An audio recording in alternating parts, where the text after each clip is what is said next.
भारतीय मूल का एक ब्रिटिश नागरिक, नाम जिसका विश्वास रमेश कुमार होता है। दरअसल वो लंदन जाने के लिए यानी कि अपने घर जाने के लिए अहमदाबाद के एयरपोर्ट पर रुका हुआ था। इसी बीच में उसकी फ़्लाइट तैयार होती है।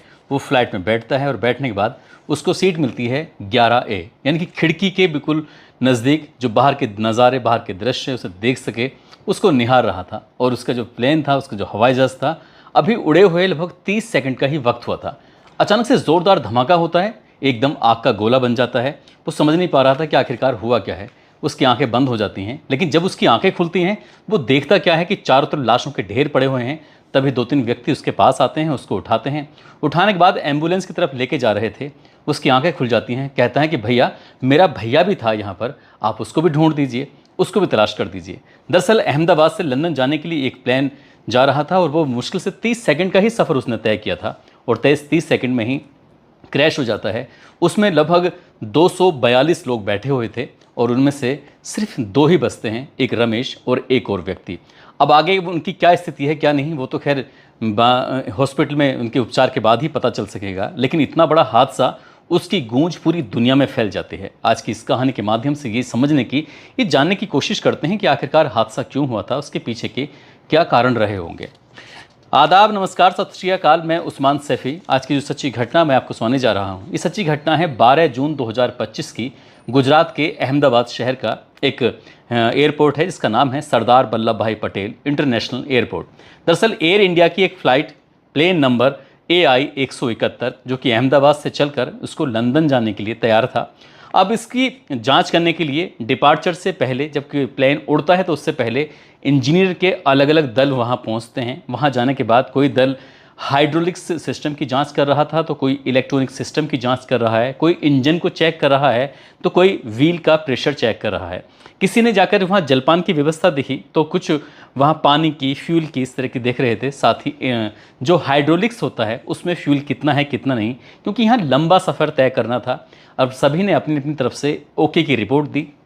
जैसे ही ओके की रिपोर्ट मिलती है, इसी बीच में जो यात्री थे जिनको लंदन जाना था, जो कि एयरपोर्ट पर अपनी इस फ्लाइट का इंतज़ार कर रहे थे, वो बारी बारी से आने लगते हैं और यात्रियों की संख्या होती है 230। 230 यात्रियों में अगर हम बात करें तो भारत के जो नागरिक थे वो 169 होते हैं, ब्रिटिश के जो नागरिक होते हैं वो 53 होते हैं, पुर्तगाल के जो नागरिक होते हैं वो 7 होते हैं और एक नागरिक इसमें कनाडा का होता है। टोटल मिलाकर यात्रियों की संख्या बैठ जाती है 230 और क्रू मेंबर होते हैं 10। जैसे ही यात्री अपनी अपनी सीट पर आके बैठ जाते हैं, तो जो क्रू मेंबर होते हैं उनको दिशा निर्देश देते हैं कि यदि आपातकाल की स्थिति पैदा हो जाए तो आपको कैसे बचना है, कैसे अपनी रक्षा करनी है और अपनी के साथ साथ कैसे पड़ोसी की रक्षा करनी है, कैसे ऑक्सीजन के पाइप निकलेंगे। कभी दिक्कत परेशानी आती है तो आप किसी दूसरे की हेल्प करने से पहले पहले खुद की हेल्प करनी है। क्रू मेंबर ने जिस जिस तरह से ये अपने सीट बेल्ट बांधने का संकेत दिया, सब कुछ। अब यहाँ से फ्लाइट उड़ने को तैयार थी, लेकिन उड़ने से पहले कैप्टन ने भी अपनी तरफ से ये जांच पड़ताल करते हैं, चेक करते हैं, क्योंकि उसको भी अपने आप से सेटिस्फेक्शन होना चाहिए, पूरी रिपोर्ट होनी चाहिए कि ठीक है कि नहीं है। खाली इंजीनियरिंग जो दल है उन्होंने रिपोर्ट ओके की दी है तो ठीक है, लेकिन वो खुद भी देखते हैं।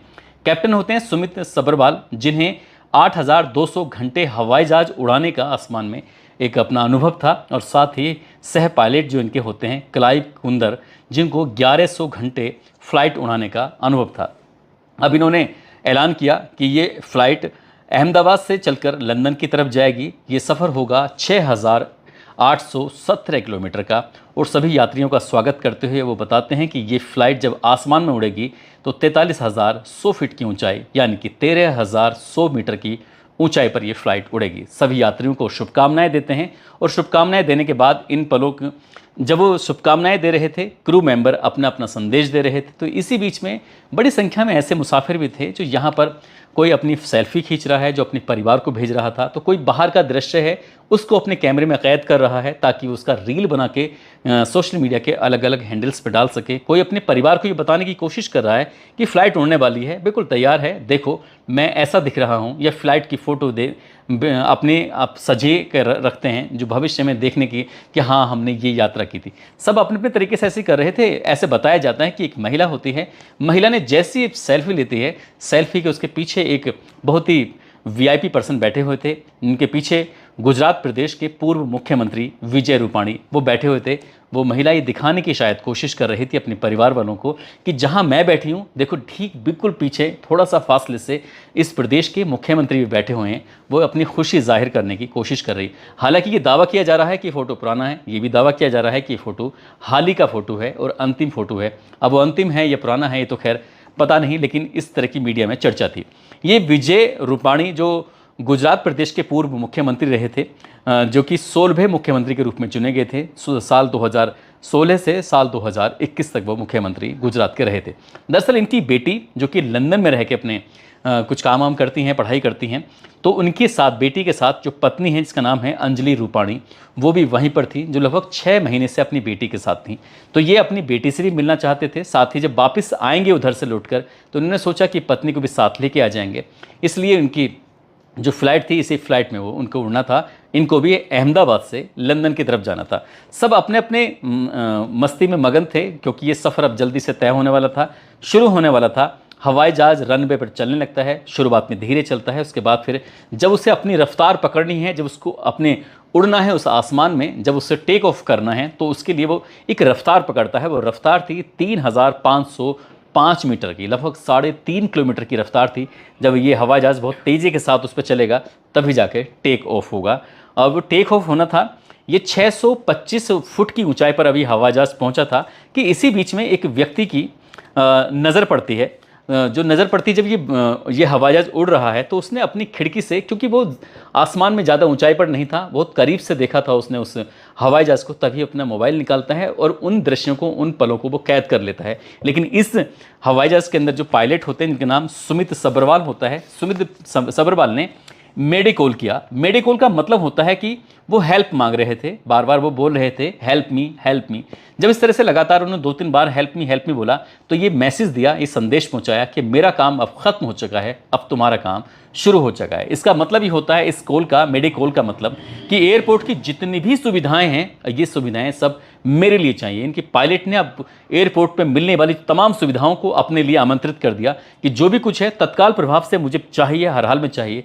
चाहे वो फायर ब्रिगेड हो, चाहे वो एम्बुलेंस की सुविधा हो, चाहे वो आर्मी हो, पुलिस हो, सीआईएसएफ हो, एनडीआरएफ हो, लोकल पुलिस हो, जो भी हो, जो भी तुम मदद कर सकते हो मुझे भेज दीजिए, तत्काल प्रभाव से आपकी मदद चाहिए।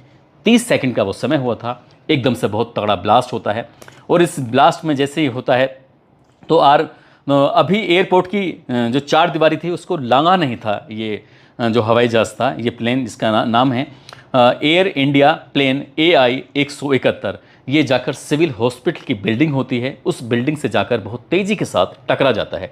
लगभग 4 या 5 मंजिला ये बिल्डिंग होती है। इस बिल्डिंग के सबसे नीचे वाले फ्लोर पर बैठे हुए जो डॉक्टर्स होते हैं, इंटर्न डॉक्टर, वो बैठे हुए आराम से खाना खा रहे थे, मैस में बैठे हुए। उन्हें भी नहीं पता था कि ये सब क्या होने वाला है या क्या हुआ है। जब ज़ोरदार धमाका होता है तो उस धमाके की गूंज सबसे नीचे वाली तह तक पहुंच जाती है और एक आग का बहुत बड़ा सा गोला बन जाता है। क्योंकि एक व्यक्ति जो अपनी खिड़की से इस दृश्य को देख रहा था, उस हवाई जहाज़ को उड़ते हुए देख रहा था, तो उसने उस हवाई जहाज़ को गिरता हुआ अपने मोबाइल में कैद कर लिया। उसके बाद एक आग का गोला, एक धुएं का गोला उसने अपने मोबाइल में जब कैद करते हुए देखा तो उसको बहुत बड़ा वो गोला बन जाता है।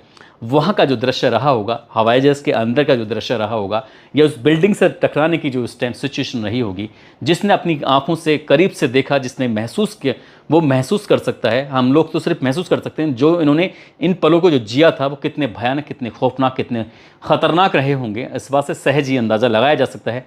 जिस बिल्डिंग में लोग खाना खा रहे थे, जो डॉक्टर्स थे, इंटर्न, वो वहाँ से अपनी जान बचाने के लिए भागने की कोशिश कर रहे थे। कुछ भाग जाते हैं, कुछ चपेट में आ जाते हैं। हवाई जहाज़ के अंदर बैठे हुए ज़्यादातर लोगों की भागने की कोई जगह ही नहीं थी। भाग कर कहाँ जाते, क्योंकि उनको भागने से पहले उनको कहीं कोई इधर उधर ना गिर जाए तो सीट बेल्ट बांधी जाती है, वहाँ से वो हिल भी नहीं सकता, जा भी नहीं सकता। और वो प्लेन जो होता है, क्रैश होने के साथ ही बहुत तेज़ी के साथ उसमें आग लगनी शुरू हो जाती है। जैसे आग लग रही थी वो बहुत धूं धूं करके जलने लगता है। इस बीच में जो भी 1 मिनट, 1.5 मिनट, 2 मिनट या 5 मिनट तक जो भी सुविधाएं वहाँ पहुँच रही थी, मेडिकोल के माध्यम से जो सुविधाएं मांगी गई थी, पहुँचने में जितना वक्त लगा था, तब तक लोग बहुत बुरी तरह से झुलस चुके थे, जल चुके थे। कुछ लोगों के हाथ पे चोट, किसी के चेहरे पे चोट, किसी के शरीर के अलग अलग हिस्से, जैसे जैसे धमाका होता है, जैसे जैसे चीज़ें आके टकराती हैं एक दूसरे से, उसके बाद जब शरीर के अलग अलग हिस्सों को चोट पहुंच रही थी, तो सहज ही अंदाज़ा लगाया जा सकता है कि वो वक्त कितना भयानक, कितना खौफनाक, कितना ख़तरनाक रहा होगा। जिन लोगों ने इस दर्द को, इस परेशानी को महसूस किया होगा। चीख पुकार के इस दौर में बहुत सारे लोगों के मरने की संख्या शुरू हो जाती है, लेकिन एक रमेश विश्वास जो होते हैं, वो 11A नंबर सीट पे बैठे हुए थे। उनकी आंखें बंद हो जाती हैं, लेकिन जब ये हादसा पूरी तरह से ख़त्म हो जाता है, समाप्त हो जाता है। ये हादसा होता है 12 जून 2025 की दोपहर 1:40 के आसपास ये धमाका होता है, और ये धमाका मोबाइल में कैद हो जाता है। अब इसके बाद जब इस रमेश जी की आंखें खुलती हैं, वो देखते क्या हैं कि चारों तरफ लाशों के ढेर पड़े हुए हैं। तब तक मदद पहुंचती है। उन मदद वालों ने, एम्बुलेंस वालों ने, CISF, NDRF, जो भी मदद पहुंच रही थी, सब ने उन व्यक्तियों को उठाया जो जिंदा थे या मर चुके थे। सबको वो हॉस्पिटल की तरफ लेके जा रहे थे, लेकिन किसी को पहचान पाना मुश्किल हो रहा था कि ये कौन आदमी है। जबकि अब से कुछ देर पहले, चंद मिनटों पहले, वो आराम से बन ठन के खूबसूरत अच्छे अच्छे पहनावे पहनकर वो अपने सीट पर बैठे हुए थे, अपनी मंजिल की तरफ जा रहे थे। खुशियाँ, जैसे हर कोई व्यक्ति जब सफ़र करता है तो कुछ ऐसी ही खुशियाँ मना रहे थे। कोई ये तैयारी कर रहा था कि ये लगभग जो 6000 किलोमीटर से ज़्यादा का जो सफ़र है, आखिरकार 6870 किलोमीटर का जो सफ़र है, इसे तय करने में कुछ घंटे लगेंगे। इन घंटों को कैसे बिताएंगे? इस बीच में गाने सुनने हैं, या कोई फिल्म देखनी है, या बात करनी है, या आराम से सोना है। सब ऐसी प्लानिंग थी, सबकी जितनी प्लानिंग थी वो धरी की धरी रह जाती हैं। यदि हम बात करें इस हवाई जहाज़ के अंदर, राजस्थान के बांसवाड़ा एक जगह लगती है, वहाँ की डॉक्टर कोनी व्यास एक महिला हैं डॉक्टर, जिनके पति, जिनका नाम है डॉक्टर प्रदीप जोशी, जो कि लंदन में रह रहे थे। यहाँ पर ये नौकरी करती थी।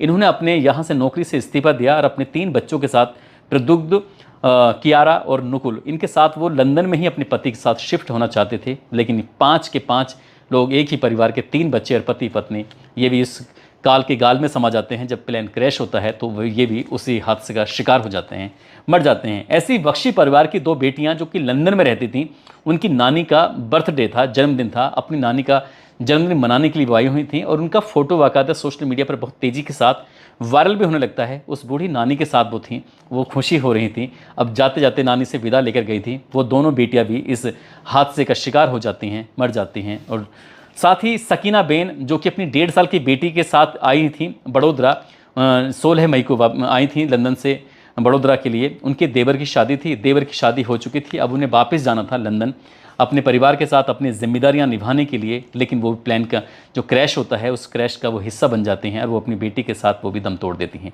ऐसे ही गांधीनगर के रहने वाले कुबेर भाई खेमचंद अपनी पत्नी बबी बेन के साथ जा रहे थे लंदन, क्योंकि उनका बेटा वहाँ पर रहता है, नौकरी करता है। अपने बेटे से मिलने के लिए, कुछ वक्त अपने बेटे के साथ बिताने के लिए वहाँ जा रहे थे। कोई देवर की शादी में, तो कोई बच्चों से मिलने के लिए, कोई कुछ। इस तरह से सभी की कहानी का अंत हो चुका था, क्योंकि 242 मेंबर इसमें बैठे हुए थे। ऐसा मीडिया रिपोर्ट बताती है, ऐसा बताया जाता है कि सिर्फ 2 ही लोग बचते हैं। उनकी हालत क्या है, क्या नहीं है, इस बारे में तो कोई अपडेट नहीं आया। लेकिन 240 लोगों के मरने की खबर जब चल रही थी, तो पूरी दुनिया में इस बात को लेकर हड़कंप मच जाता है। लोग सिहर जाते हैं, सोचने पर मजबूर हो जाते हैं। अब चाहे देश के प्रधानमंत्री नरेंद्र मोदी हों, वो भी दुख प्रकट करते हैं, या फिर राहुल गांधी हों, वो भी दुख प्रकट करते हैं। चाहे लंदन के प्रधानमंत्री हों, वो भी दुख प्रकट करते हैं, या फिर और अन्य देशों के प्रधानमंत्री या फिर राष्ट्रपति हों, सभी इस घटना को लेकर दुख व्यक्त कर रहे थे। जहाँ जहाँ तक ये कहानी पहुँच रही थी लोगों तक, वहाँ तक लोग सोचने पर मजबूर थे, एकदम सिहर जाते हैं। क्योंकि जो भी लोग हवाई जहाज़ के अंदर सफ़र करते हैं, वो सोच रहे थे कि कहीं यह हादसा हमारे साथ ना हो। ये हादसे की वजह क्या रही थी, ये टेक्निकल टीम ही जांच के बाद स्पष्ट कर सकेगी, क्योंकि कई दलों ने इस मामले की जांच पड़ताल की। क्योंकि हवाई जहाज़ जब डिपार्चर से पहले, उड़ने से पहले वहाँ खड़ा होता है, तो अलग अलग टीमें आती हैं इंजीनियरों की, और वो हर एक चीज़ को, बारीक से बारीक चीज़ों को देखते हैं, अपनी ओके की रिपोर्ट देते हैं, और ओके की रिपोर्ट देने के बाद तब उसे रवाना करते हैं, तब उसको झंडी दिखाते हैं। लेकिन ये प्लेन अब कभी नहीं उड़ पाएगा, क्योंकि उसके जो अस्तित्व था वो पूरी तरह से ख़त्म हो चुका है, बर्बाद हो चुका है।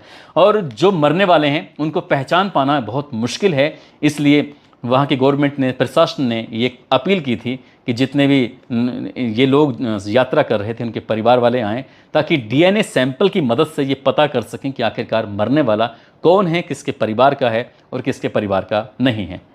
हालांकि जब ये हादसा हुआ था, तो सड़कों के किनारे जो गाड़ियाँ खड़ी हुई थीं, वो भी आग की चपेट में आ जाती हैं। जो वहाँ आसपास की बिल्डिंगें थीं, वो भी चपेट में आती हैं, और आसपास के कई लोग भी चपेट में आ जाते हैं। ये बताया जाता है कि आसपास के लगभग 50 से ज़्यादा लोग भी घायल हो जाते हैं। मरने वालों की संख्या बढ़ भी सकती है। दोस्तों, इस पूरे घटनाक्रम को सुनाने का उद्देश्य किसी को परेशान करना नहीं है, किसी का दिल दुखाना नहीं है, बल्कि आपको जागरूक करना है, आपको सचेत करना है। आप जहाँ भी रहें अपना ख्याल रखें, सुरक्षित रहें। जय हिंद, जय भारत।